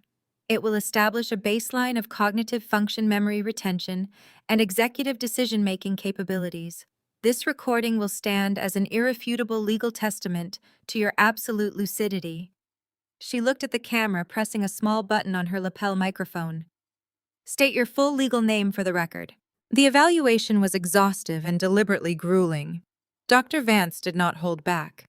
She started with basic orientation questions, asking about the date, the current location, and the political climate. Winston answered them with a dry, sarcastic wit that made the notary suppress a smile. Then she moved into complex cognitive testing. She asked him to perform advanced mathematical calculations in his head, to recite numerical sequences backward, and to explain the intricate details of his early real estate acquisitions from 40 years ago. I stood in the corner watching my grandfather perform. He did not stumble or hesitate. His mind was a steel trap operating with the speed of a man decades younger. When asked to explain the legal mechanisms of the irrevocable trust he had just signed, Winston recited the primary clauses from memory. He detailed the tax implications, the jurisdictional protections, and the reasons he was excluding Richard and Preston from the inheritance. "They are parasites," Winston said, staring into the camera lens, his voice ringing with authority. "My son Richard is a coward who has spent his life trying to steal what he could never build.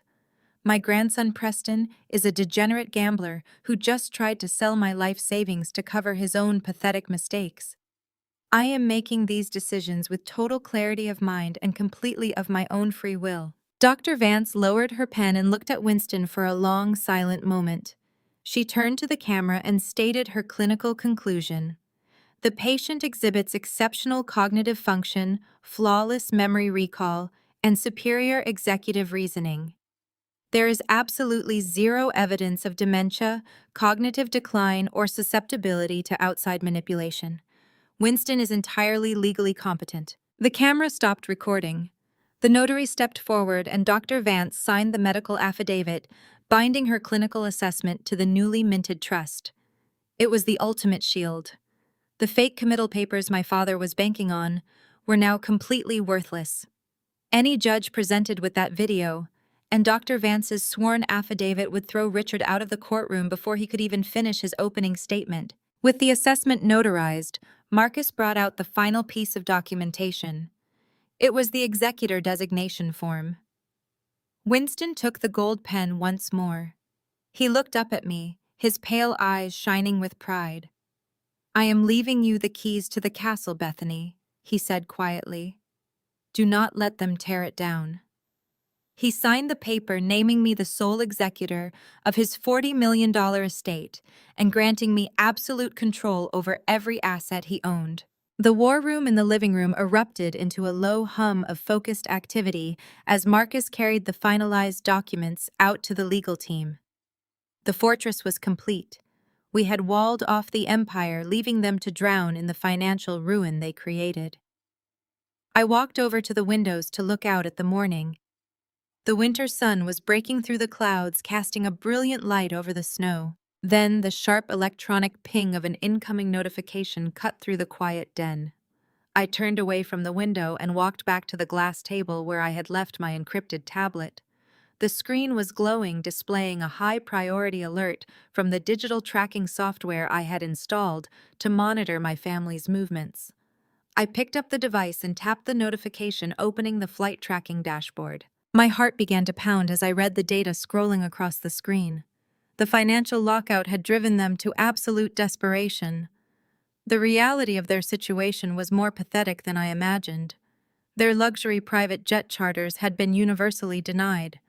With their black cards frozen and their offshore accounts locked, they relied on drastic measures. The software indicated they had secured a high-interest payday loan just to cover the cost of a commercial flight home. They were flying economy class.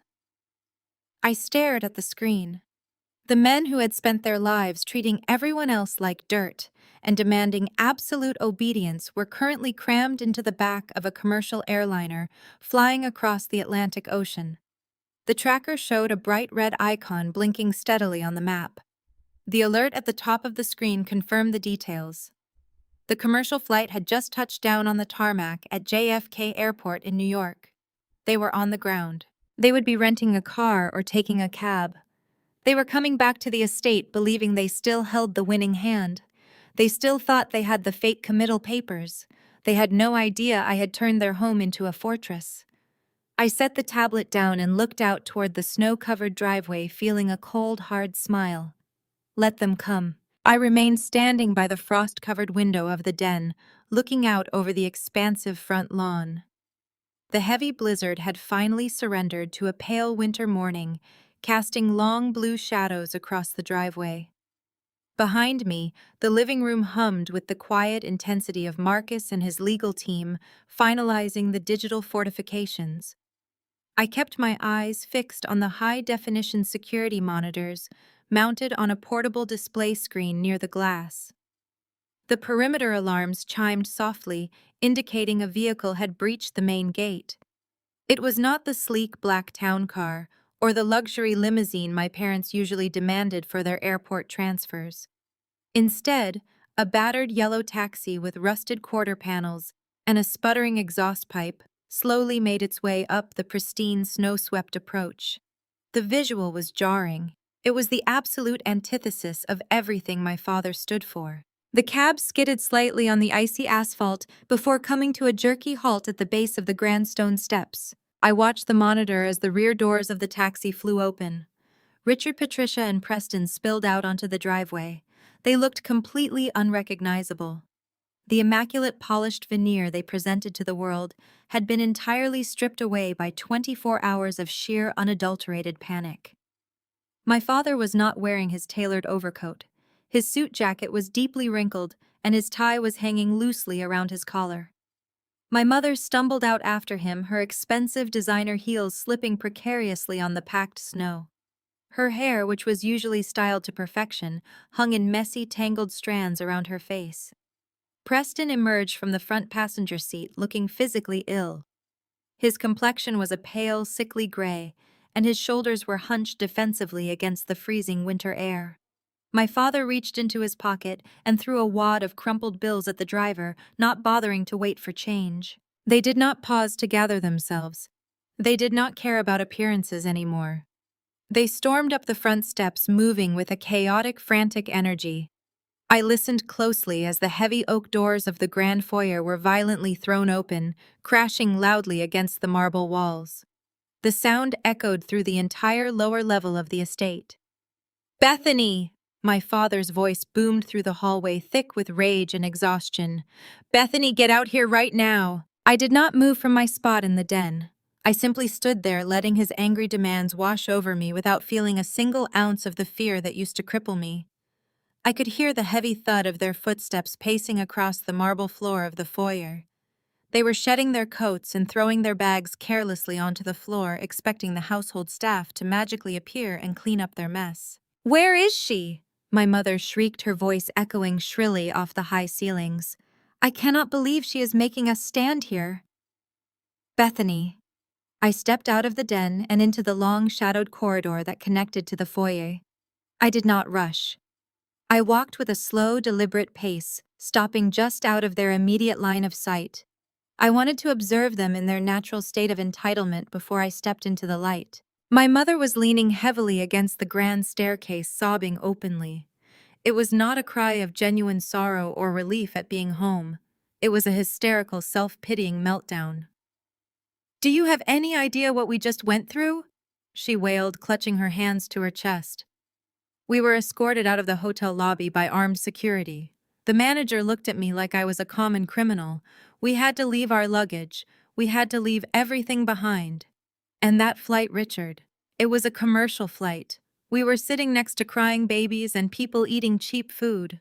I have never been so profoundly humiliated in my entire life. "Stop crying, Patricia," my father snapped, pacing in an agitated circle near the front door. "The humiliation is temporary. We just need to fix the computer." He turned his attention back to the hallway, his face flushed a deep, angry purple. "Bethany, I know you are hiding in here somewhere. You better bring your laptop and fix whatever massive system glitch you caused on my secure server. The bank is telling me the Cayman account does not even exist anymore. You completely botched the routing sequence. I told you to leave the administrative settings alone. You are completely useless." Preston was pacing right alongside him, rubbing his hands over his face in a frantic, manic rhythm. He looked like a cornered animal desperately looking for an exit that did not exist. "Forget the computer glitch, Dad," Preston said, his voice cracking with pure panic. "The computer does not matter right now. The European guys are not going to wait for a wire transfer. They want physical collateral. They told me I have 48 hours before they start breaking bones. I need the key to the floor safe, Bethany. Where are you? I need the emergency cash reserves, and I need the physical ledger." They were all shouting at once, their voices overlapping in a chaotic symphony of demands and blame. They were entirely convinced that I had simply made a stupid technical error. To them, I was still the incompetent, obedient daughter who could not manage a simple software update. They assumed I was cowering in some dark corner of the house, terrified of their wrath and desperately trying to figure out how to apologize for ruining their vacation. For more than 3 decades, that had been the exact dynamic of our family. They would create a disaster, assign the blame to me, and expect me to absorb their anger while quietly cleaning up the mess. I stood in the shadows of the hallway, listening to their frantic, overlapping demands. My father was threatening to fire the entire IT department at his firm. My mother was bemoaning the loss of her designer luggage. Preston was literally hyperventilating near the coat closet, demanding the combination to a safe that was already completely empty. They had absolutely no idea that the world they thought they controlled had already been dismantled. I took a deep, steadying breath. I smoothed the front of my sweater and stepped out of the shadows, walking calmly down the long corridor toward the grand foyer. My footsteps made a soft, rhythmic sound against the hardwood floor. As I approached the edge of the marble entryway, my father finally spotted me. He stopped pacing, his eyes narrowing in furious disbelief. "There you are," he barked, pointing a trembling finger at my face. "What is wrong with you? Why did you not answer the door when we pulled up? Get into the study right now and fix this massive problem." I did not flinch. I did not lower my gaze. I walked directly toward him, stopping just a few feet away. I looked at my mother, who was wiping her running mascara with the back of her hand, and then at Preston, who was staring at me with wide, terrified eyes. They all waited for me to apologize. They waited for my shoulders to slump and my voice to tremble. I simply stared back at them, letting the silence stretch out. I offered them absolutely nothing at all. They froze. The profound silence in the grand foyer was absolute. For 5 long seconds, my parents and my brother simply stared at me, unable to comprehend the shift in my posture. They had spent my entire life programming me to shrink under their collective gaze, but the woman standing before them refused to break. The cognitive dissonance was too much for my mother to process. Her shock rapidly warped into a vicious anger. She let out a sharp sound and lunged across the marble floor. Patricia closed the distance between us in 3 frantic strides and grabbed my right arm. Her manicured fingernails dug through the fabric of my cashmere sweater, pinching my skin. "You did this!" she screamed, her voice tearing through the quiet house. "You stupid, useless girl. You ruined everything. Preston is going to be killed because of you. Do you understand what you have done? You locked the transfer routing, and now those men are going to ruin my grandson. Fix it right now." I did not pull away. I did not flinch. I simply looked down at her hands, gripping my arm, and then raised my eyes to meet hers. The cold, dead calm in my stare made her words falter. Her grip loosened just a fraction. I calmly reached over with my left hand and pried her fingers off my arm, peeling them back one by one. I stepped out of her reach, smoothing the wrinkled fabric of my sleeve. "You are going to have to lower your voice, Patricia," I said, my tone perfectly flat and devoid of any familial warmth. "You are a guest in this house right now, and you are behaving like a lunatic." My mother gasped, taking a stumbling step backward as if I had struck her across the face. Preston was still shivering near the coat closet, completely incapacitated by his own mounting terror. But my father did not care about my mother's hysterics or my sudden lack of respect.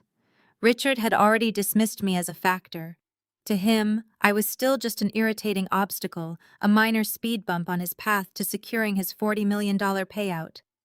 He straightened his wrinkled jacket and scoffed loudly, dismissing the entire interaction. "Leave her alone!" Patricia, Richard barked, waving his hand in the air. "She is too stupid to understand what she did. We do not have time to deal with her incompetence right now. I will call the bank in Geneva myself and override her administrative access. But first, I am going to take care of the real problem." He reached inside his breast pocket and pulled out a thick envelope. He slapped it aggressively against his other palm, his face twisting into a cruel, triumphant sneer.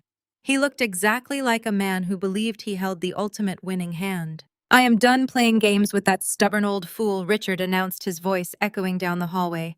"I have the medical committal papers right here, signed by 2 very well-compensated physicians who agree that Winston is suffering from severe advanced dementia. He is completely legally incompetent. I have a private medical transport team arriving at this estate in exactly 1 hour. They are going to take the old man away and lock him in a secure psychiatric facility where he belongs. But before they put him in a straitjacket, I am going to march into that den and force him to sign the physical ledger releasing the emergency funds." He turned away from me without another word, marching purposefully down the long corridor toward my grandfather's private den. He moved with the heavy, aggressive strides of a man reclaiming his kingdom. Patricia hurried after him, wiping her face and sniffing loudly, clearly eager to witness the final dismantling of Winston's authority. Preston trailed behind them, dragging his feet but desperate to get his hands on the safe key. I did not try to stop them. I did not raise my voice to warn them. I simply folded my arms and walked slowly behind them, staying just far enough back to enjoy the view. I wanted to see the exact second my father realized his entire world had been pulled out from under him. Richard reached the end of the corridor. The heavy double doors of the den were pulled entirely shut, protecting the secret within. He did not knock. He did not announce his presence. He grabbed both brass handles and shoved the doors inward with all of his strength, expecting to find a frail, confused, elderly man cowering in his armchair. The heavy oak door slammed against the interior walls with a resounding crash. Richard stepped boldly over the threshold, holding his fake medical documents up like a weapon. "Time to go, Winston," he shouted. Then his voice died in his throat. The den did not look like the quiet retreat of a dying man. Overnight, my team had transformed the expansive room into a pristine, high-tech boardroom. The antique rugs were spotless, and the temporary workstations had been neatly arranged along the perimeter. In the very center of the room sat a massive, polished mahogany table. At the head of that table sat my grandfather. Winston was not wearing his pajamas or a comfortable robe. He was dressed in a sharp, immaculate 3-piece charcoal suit. His silver hair was perfectly combed, and his posture was perfectly straight. He did not have his cane. He did not look weak or tired. He looked like the ruthless titan of industry who had built a financial empire from the ground up. He sat with his hands resting casually on the polished wood, staring back at Richard with a gaze so cold and piercing it could have frozen the blood in my father's veins. But Winston was not alone. Standing directly to his right was Marcus, wearing a tailored navy suit and holding a thick leather binder containing the signed trust documents and the psychiatric evaluation. Lined up along the walls were four of the most intimidating corporate litigators in the country, their faces set in identical expressions of professional menace. Two large men from our private security detail stood silently by the windows, with their arms crossed over their chests. And sitting comfortably on the leather sofa to Winston's left were two individuals my father definitely did not expect to see. They wore plain gray suits and had identification lanyards resting clearly against their chests. The bold gold lettering on their badges caught the morning light. They were federal investigators from the Securities and Exchange Commission. Richard stopped dead in his tracks. His foot hovered before dropping to the floor.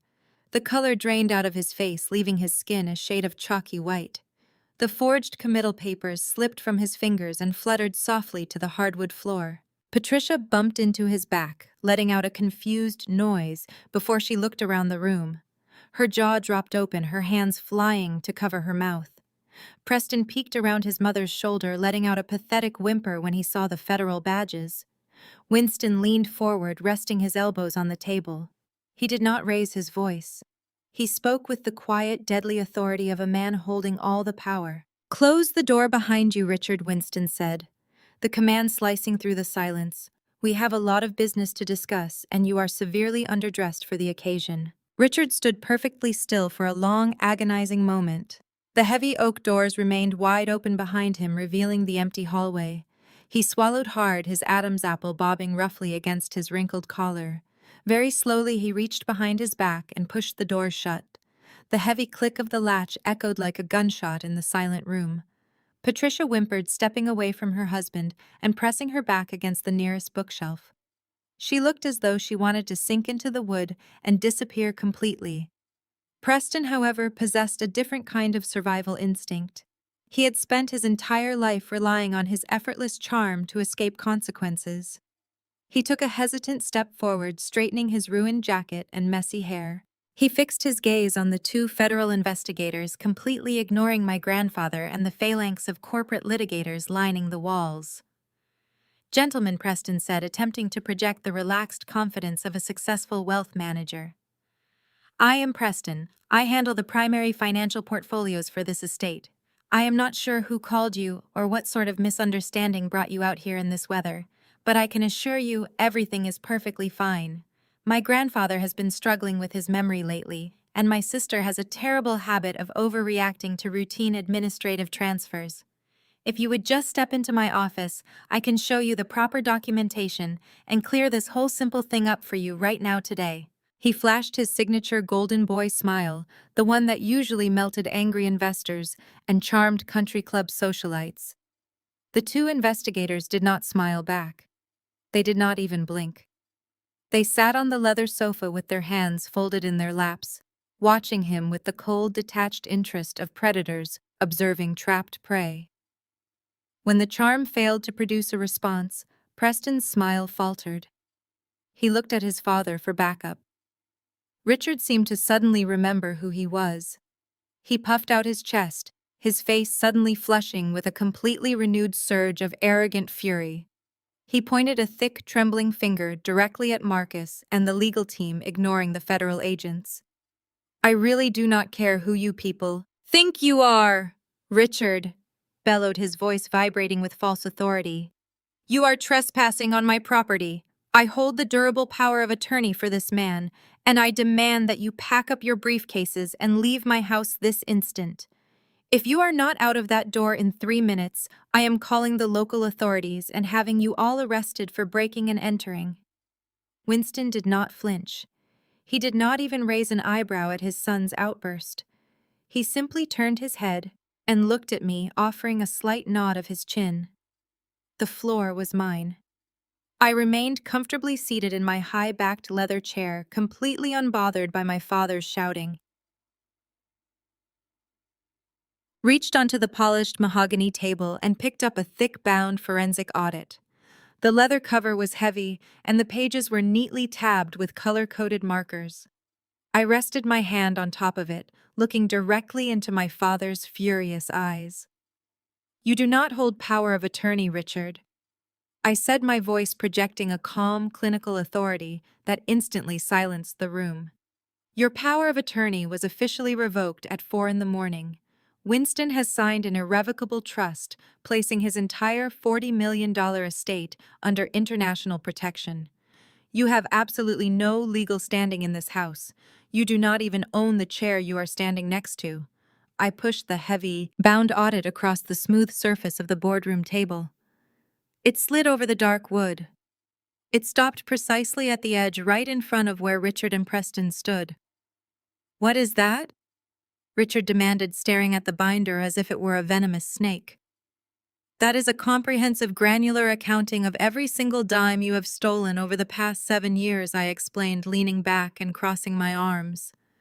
"It outlines exactly how you systematically siphoned capital from Winston's holding companies to fund your failing vanity projects. It contains copies of the fraudulent deeds you created by forging your father's signature. It details the illegal leveraging of this very estate to secure loans you had absolutely no intention of repaying." Richard stared at the binder, his chest heaving as he struggled to draw air into his lungs. Patricia let out a strangled gasp, covering her face with both hands. "You are lying," Richard spat, though his voice lacked any real conviction. "You are making this up to turn him against me. You do not have access to those ledgers. They are heavily encrypted." "I did not need your passwords," I replied, keeping my tone terrifyingly even. "I have reconstructed 18 months of activity across your shadow accounts. I know about the shell corporations in Delaware. I know about the dummy LLCs you used to wash the embezzled funds. I know that your firm has been technically insolvent since last spring, and you have been using Winston's retirement capital to maintain the illusion of success. Everything is fully documented, traced, and clearly verified." Preston stepped forward aggressively, placing himself between his father and the table. He was sweating profusely now, droplets gleaming on his forehead. "You think you are so smart, Bethany," he sneered, his voice shaking with desperate rage. "You think a binder full of fake spreadsheets means anything. You are too late. Trent already handled my end of the problem. He bypassed your little firewall yesterday. He secured the physical ledger and transferred the offshore routing codes directly to my European servers. The money is already moving. You cannot touch it."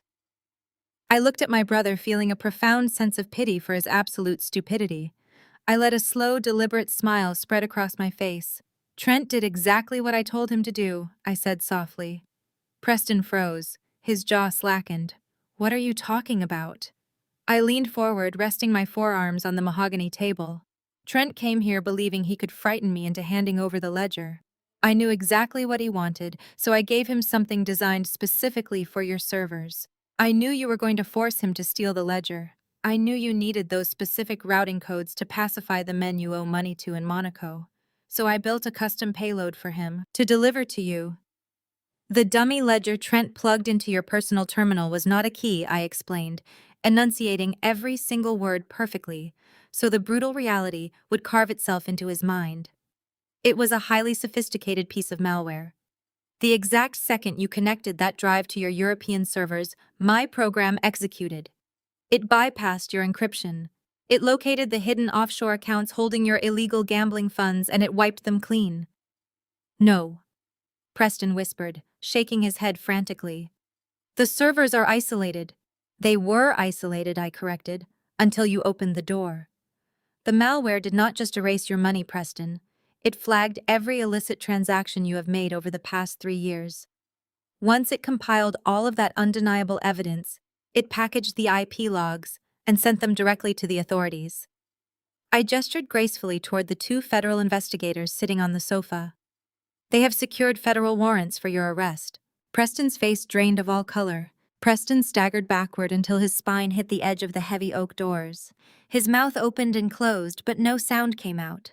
The arrogant bravado that had defined his entire existence evaporated, leaving a hollow, trembling shell of a man.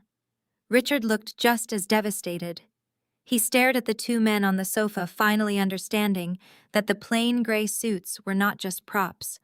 They were the very real consequence of his boundless arrogance. The air in the room grew thick and heavy, suffocating the last remnants of their confidence. They were trapped inside the very estate they had planned to conquer. Patricia watched her son slide slowly down the doorframe. She looked at her husband and saw him completely freeze, unable to process the total collapse of his grand scheme. She realized neither of the men she relied on could save her. The bluster had failed. She turned her tear-streaked face toward me, and her entire demeanor shifted. The vicious, screeching harpy who had dug her manicured nails into my arm just minutes earlier vanished completely. In her place stood a weeping, desperate, and remarkably vulnerable mother.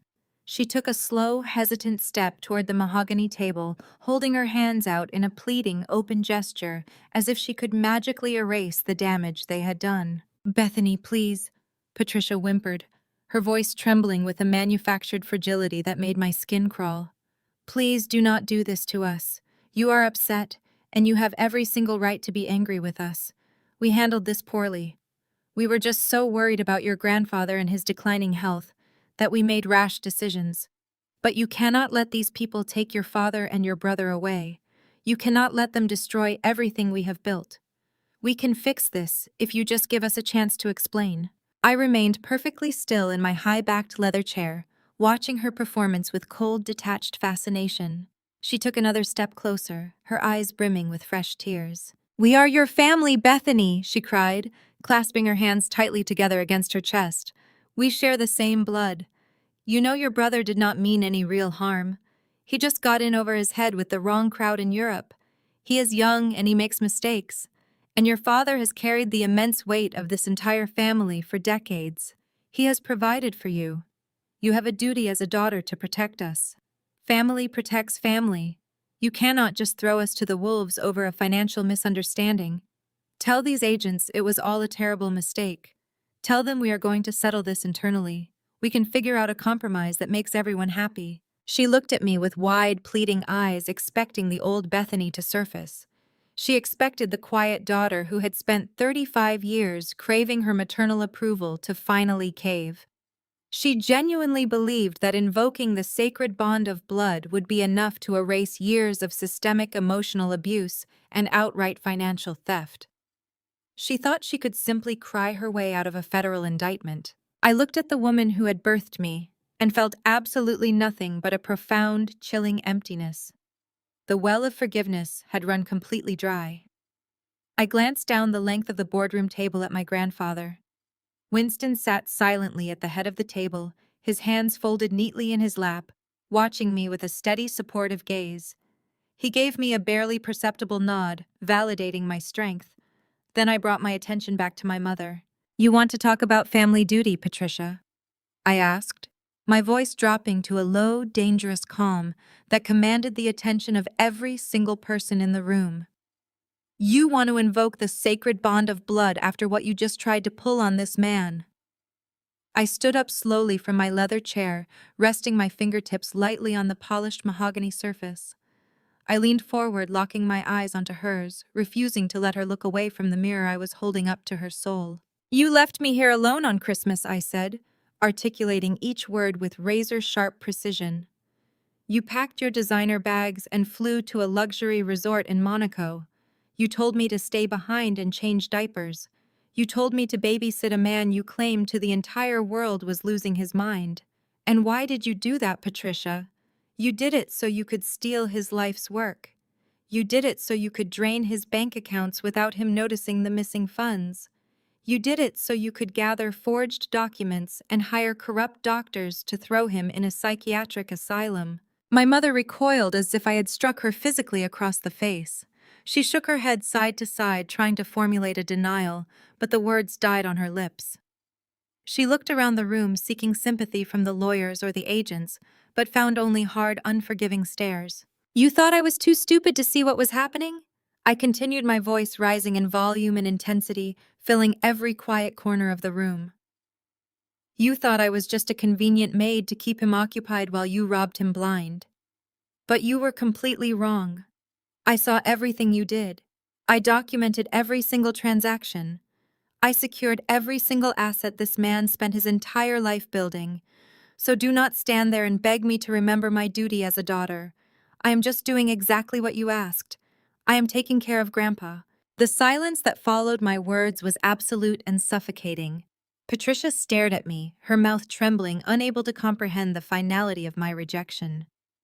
The illusion she had tried to spin lay shattered on the floor right next to the fake medical committal papers. She slowly turned to look at her husband, hoping he would intervene, but Richard was staring blankly at the wall, entirely broken by the realization that his empire was gone forever. Then the soft rustle of fabric broke the heavy silence. The two federal investigators rose up simultaneously from the leather sofa. They moved with a calm, practiced efficiency that spoke volumes about their extensive experience handling white-collar criminals. They had allowed the family drama to play out, giving me the space to deliver my final piece, but their patience had reached its logical end. The lead investigator, a tall, broad-shouldered man with close-cropped gray hair, stepped forward and pulled a pair of heavy steel handcuffs from the back of his belt. The metallic clink of the cuffs sounded deafening in the quiet room, cutting through the lingering tension like a knife. Richard and Preston Winston, he said, his voice projecting an undeniable absolute authority that left no room for negotiation. You are both under arrest. The charges include multiple counts of wire fraud, interstate embezzlement, and aggravated elder financial abuse. Preston let out a high-pitched sobbing wail, sliding completely down the doorframe until he was sitting on the floor, hugging his knees tightly to his chest. Richard just stood there, his shoulders sagging in complete defeat, as the investigator stepped up beside him and firmly grabbed his wrist, pulling his arm behind his back to secure the bindings. The cold click of the metal locking into place sounded loud in the quiet den. Richard did not struggle as the agent tightened the cuffs. The fight had drained out of him, leaving a hollow shell of a man realizing the finality of his situation. The agent recited the Miranda rights in a monotonous drone that stripped away whatever dignity my father possessed. While Richard stood frozen, the second agent moved toward the doorway. Preston was still curled on the floor with his knees pulled up, letting out wet, pathetic gasps. He looked nothing like the arrogant wealth manager who had strolled into this house demanding emergency funds. The golden boy image had shattered completely. The agent reached down and hauled him roughly to his feet. Preston stumbled, his legs barely supporting his weight. "Wait!" Preston sobbed, looking wildly around. "You do not understand. I was just following orders. It was his idea." He pointed a trembling handcuffed hand at our father. "He made me do it. I did not want to touch those offshore accounts. You have to believe me." Richard slowly turned to look at his favored son. The betrayal hung heavily, but Richard did not defend himself. He simply looked away, his expression blank. The agents ignored the protests. They turned the two men around and marched them toward the foyer. The security detail stepped aside, clearing a path. Patricia remained pressed against the bookshelf, her chest heaving as she watched her husband and perfect son being led away like common criminals. As the agents guided them past her, she let out a sharp cry, reaching out with trembling hands. The investigator paused and shot her a warning look. "Step back, ma'am," the agent ordered, his tone leaving no room for argument. "Do not interfere with a federal arrest." Patricia shrank back, pulling her hands to her chest. She watched helplessly as the heavy oak doors swung shut, severing her connection to the men who defined her world. The thud of their footsteps echoed down the corridor, growing fainter until the front doors opened and closed. The silence was deafening. Patricia stood alone in the corner, looking wildly between my grandfather and me. Her perfectly styled hair was a ruined mess, and her makeup was streaked with mascara. She waited for someone to tell her this was a terrible nightmare, and everything would go back to normal. Marcus stepped forward, breaking the silence. He unclasped his leather binder and flipped to a page. "Patricia Wilson," he said, his voice devoid of sympathy. "You are not facing immediate federal wire fraud charges today because the paper trail indicates Richard and Preston kept your name off the primary shell corporations. However, your complicity in this scheme is documented and you are not escaping the consequences." Patricia blinked, her eyes darting frantically. "What does that mean?" she whispered, her voice shaking. I did not do anything. I am the victim here. You are a beneficiary of stolen capital, Marcus corrected. The forensic audit proves that your current lifestyle, your designer wardrobe, your expensive jewelry, and your private accounts were funded directly by the money your husband siphoned from Winston's holding companies. Because of this, the trust has activated clawback provisions. We have filed the necessary civil injunctions. As of this morning, your bank accounts are frozen. The credit cards in your wallet have been canceled. Your vehicles have been repossessed. You have been legally stripped of all your assets to pay back the stolen funds. Patricia gasped, clutching her chest as if physically struck. You cannot do that, she cried, her voice rising to a hysterical pitch. You cannot leave me with nothing. I am your family. You forfeited the right to use that word a long time ago, I said, speaking up for the first time since the arrests. I remained seated watching her with a calm, steady gaze. I felt no pity for the woman crying in front of me. I felt no lingering sense of obligation. The toxic ties that had bound me to a lifetime of feeling inadequate were finally permanently severed. Marcus closed his binder with a snap. You are no longer welcome on this property, Patricia. You will be escorted upstairs by security. You are permitted to pack one standard suitcase containing basic clothing and toiletries. You are not permitted to take any jewelry, watches, designer bags, or items purchased with estate funds. Once your bag is packed, you will vacate the premises immediately. Patricia turned her desperate eyes toward my grandfather. Winston, please, she begged, stepping toward the mahogany table. Please do not let them do this to me. I have nowhere to go. I have no money. You cannot just throw me out into the street. Winston looked at her with profound disappointment. He rested his hands on the polished wood and let out a heavy sigh. You brought this entirely on yourself, Patricia. You idolized a son who was a criminal and supported a husband who was a thief. You stood by while they tried to steal my life and lock me away. You will pack your bag and leave my house. The finality in Winston's voice broke whatever fight Patricia had left. Her shoulders slumped and she let out a long, defeated sob. The two security guards stepped forward, gesturing toward the door. Patricia did not resist. She turned and shuffled out of the den, moving like a woman who had just aged 20 years in a matter of minutes. 10 minutes later, I watched the security monitors on the portable screen. Patricia emerged from the front doors carrying a small rolling suitcase. She stood at the base of the stone steps, looking around the snow-swept driveway. There was no luxury limousine waiting for her. There was no town car. Her husband and son were gone, and her social standing had evaporated. She pulled her coat tightly around her shoulders and began the humiliating walk down the icy driveway toward the main gate. I watched her figure grow smaller on the monitor until she disappeared completely from view. I felt a strange sense of lightness wash over me. For my entire life, I had carried the heavy, crushing burden of my family's expectations. I had allowed them to dictate my worth and define my capabilities. As I watched Patricia walk away with nothing, I realized I did not feel a single ounce of guilt. I had simply held up a mirror to their greed and let the natural consequences unfold. The den was quiet again. Marcus and the corporate litigators began packing up their files, moving with a respectful, hushed efficiency. They knew the battle was over, and they had won a decisive, absolute victory. I turned my chair away from the monitors and looked at my grandfather. Winston was watching me, a soft, proud smile touching the corners of his mouth. He reached across the table and covered my hand with his own. His grip was warm and steady. You did well, Bethany, he said, his voice thick with genuine emotion. You saved everything. I smiled back at him, squeezing his hand gently. I had lost my parents and my older brother today, but the absolute truth was, I never really had them to begin with. What I did have right now was the profound, unshakable knowledge that I successfully protected the only family member who had truly seen my worth, and that was finally more than enough. By evening, the estate had finally fallen quiet. The lawyers packed away their files, the security team secured the grounds, and the house that had once felt cold and hostile began to feel like a home again. Winston and I sat together beside the fireplace, not celebrating anyone's destruction, but recognizing that the truth had finally been allowed to stand on its own. For the first time in my life, I understood that protecting myself was not an act of betrayal. It was an act of survival. The story of Bethany and her family serves as a powerful reminder that blood does not always equal loyalty, and shared DNA is never an excuse for enduring abuse.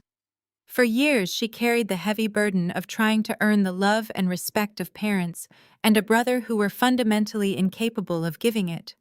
They viewed her kindness as a weakness and her quiet dedication as something to be exploited. However, her journey teaches us a profound lesson about self-worth. You do not have to set yourself on fire to keep toxic people warm. True empowerment does not always look like explosive, dramatic revenge. Often it looks exactly like Bethany's quiet, meticulous preparation. It requires the courage to document the truth, to protect the vulnerable like her grandfather Winston, and to let the natural consequences of greed and arrogance unfold without interference. When you stop shielding toxic people from the fallout of their own terrible choices, the truth has a way of restoring the balance. Bethany did not destroy her family's empire. Their own boundless entitlement did the job for her. Furthermore, this narrative illustrates that the family we choose, or the ones who truly choose us, are the ones who matter most. Winston saw Bethany's true value when her own parents were blinded by their schemes. By aligning herself with the one person who offered genuine respect, she built a foundation for a future entirely under her own control. The ultimate victory is not simply watching those who hurt you fall. It is walking away from the wreckage with a clear conscience, realizing that your true value was never theirs to decide. Have you ever had to draw a hard line and walk away from toxic relatives to protect your own peace? How did you find the courage to reclaim your power? Share your experiences in the comments below. If this journey of resilience and justice resonated with you, please hit the like button and subscribe for more stories about overcoming betrayal and taking back your life. Remember, your worth is defined by you, not by those who fail to see it.